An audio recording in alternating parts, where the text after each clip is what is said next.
รักไม่ใช่เพียงคำที่ดูสวยงามเป็นการกระทำจากหัวใจที่ไม่มีเงื่อนไขความรักคือความเต็มใจแบ่งปันให้ไปโลกยังมีคนมากมายที่ทุกข์กายและใจบนทางที่ก้าวเดินได้เจอผู้คนมากมา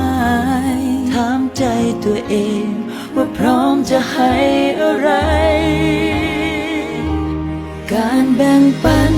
เริ่มตรงหัวใจที่ทนคือยอมทำเพื่อคนที่ไม่รู้จักไม่ได้รักเรา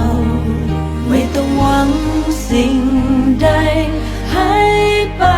ด้วยความรักเริ่มต้นที่ตรงหัวใจสู่การกระทำที่ให้กับทุกคน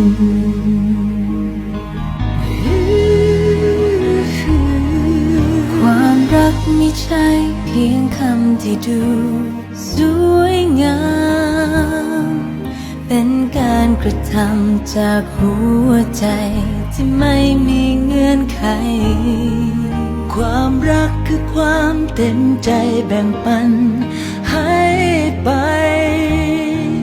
โลกยังมีคนมากมายที่ทุกข์กายและใจบนทางที่ก้าวเดินได้เจอผู้คนมากมายถามใจตัวเองว่าพร้อมจะให้อะไรการแบ่งปันเริ่มตรงหัวใจ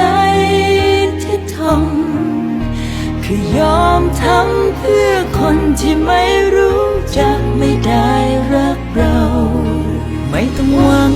สิ่งใดให้ไปด้วยความรักเริ่มต้นที่ตรงหัวใจสู่การกระทำที่ให้กับทุกคน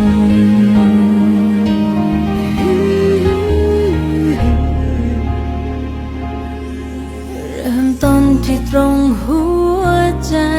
สู่การกระทำที่ให้กับทุกคน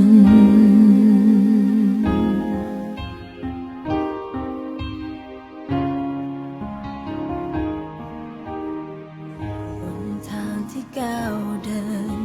ได้เจอผู้คนมากมายถามใจตัวเองว่าพร้อมจะให้อะไรการแบ่งปันเริ่มตรงหัวใจที่ทน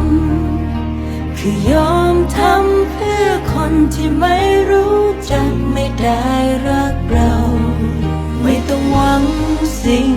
ใดให้ไปด้วยความรักเริ่มต้นที่ตรงหัวใจสู่การกระทำที่ให้กับทุกคน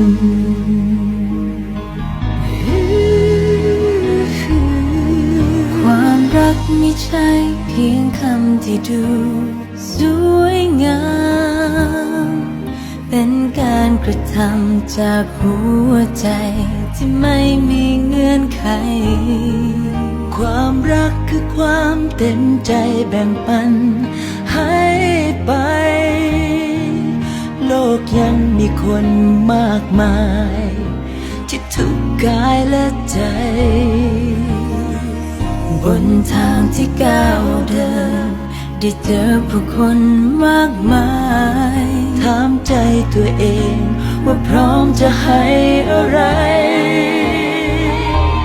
การแบ่งปันเริ่มตรงหัวใจที่ทนคือยอมทำเพื่อคนที่ไม่รู้จักไม่ได้รักเรา